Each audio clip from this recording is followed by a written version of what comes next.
আসসালামু আলাইকুম রহমতুল্লাহি বারাকাতুহু। দেশ বিদেশ থেকে যারা আমাকে দেখছেন আপনাদের সকলকে আন্তরিক ধন্যবাদ মোবারকবাদ জানাচ্ছি। আমার একজন প্রিয় ভাই জানতে চেয়েছেন যে আমি কেন ইসলামী আন্দোলন তথা বাংলাদেশ জামাত ইসলামী কেন করি, এই বিষয়ে আপনি জানতে চেয়েছেন।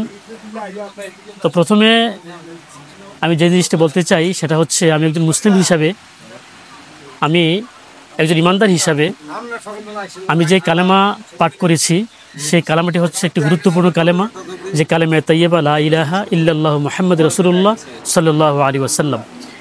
এই কালেমার মধ্যে আমি ঘোষণা দিয়েছি যে আমার একমাত্র ইলাহ, একমাত্র প্রভু, একমাত্র রব হচ্ছেন আল্লাহ সুবহানাহু ওয়া তাআলা। তাকে আমি একমাত্র রব হিসাবে গ্রহণ করব। পাশাপাশি মুহাম্মদ রাসূলুল্লাহ সাল্লাল্লাহু আলাইহি ওয়াসাল্লাম, তিনি হচ্ছেন আমাদের একমাত্র নবী, একমাত্র আদর্শ। আমার জীবনের একমাত্র আদর্শ হচ্ছে মুহাম্মদ রাসূলুল্লাহ সাল্লাল্লাহু আলাইহি ওয়াসাল্লাম। আমরা একজন মুসলিম হিসাবে আমাদের নৈতিক দায়িত্ব হচ্ছে ইসলামকে পরিপূর্ণভাবে অনুকরণ করা। আল্লাহ সুবহানাহু ওয়া তাআলা তিনি ইরশাদ করেছেন, ইয়া আইয়ুহাল্লাযীনা আমানু উদখুলু ফিস-সিলমি কাফা ওয়া লা তাত্তাবিউ খুতুওয়াতিশ শাইতান ইন্নাহু লাকুম আদুউম মুবিন। আল্লাহ তাআলা ইরশাদ করেছেন, হে ঈমানদারগণ, তোমরা পরিপূর্ণভাবে ইসলামে প্রবেশ করো, শয়তানের পদাঙ্ক অনুসরণ করো না, নিশ্চয়ই শয়তান তোমাদের প্রকাশ্য দুশমন এবং শত্রু। মোট কথা হচ্ছে যে আমরা একজন ইমানদার হিসাবে, একজন মুসলিম হিসাবে আল্লাহ পাকের বিধান অনুসরণ করতে হবে এবং রাসূলের আদর্শকে অনুসরণ অবশ্যই করতে হবে। আমরা যদি চিন্তা করি যে আমি যে কালেমা ঘোষণা করেছি, এই কালেমা থেকে আমি আমার আল্লাহকে এবং আমার রসুলকে আমি কখনো বাদ দেওয়ার কোনো সুযোগ নেই। এই কালেমা বাক্য পাঠ করার উদ্দেশ্য হচ্ছে আমি যেন আমার জীবনের সকল ক্ষেত্রে ইসলামকে অনুকরণ করি।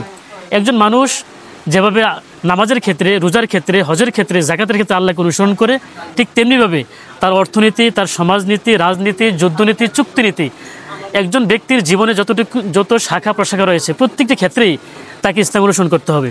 তাই আমি আল্লাহর সেই কথা মতো, আল্লাহ পাক তিনি বলেছেন, আন আকিমুদ্দিন ওয়া লা তাতাফাররাকু, তোমরা দিন প্রতিষ্ঠা করো, তা থেকে বিচ্ছিন্ন হয় না।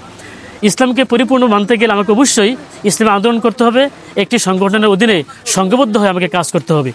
আমি আল্লাহ পাকের এই জমিন আল্লাহর দিনকে প্রতিষ্ঠা করার জন্য, এই ভূখণ্ডে আল্লাহর দিন প্রতিষ্ঠার জন্য আমি ইসলাম আন্দোলন করি, বাংলাদেশ জামাত ইসলাম করি।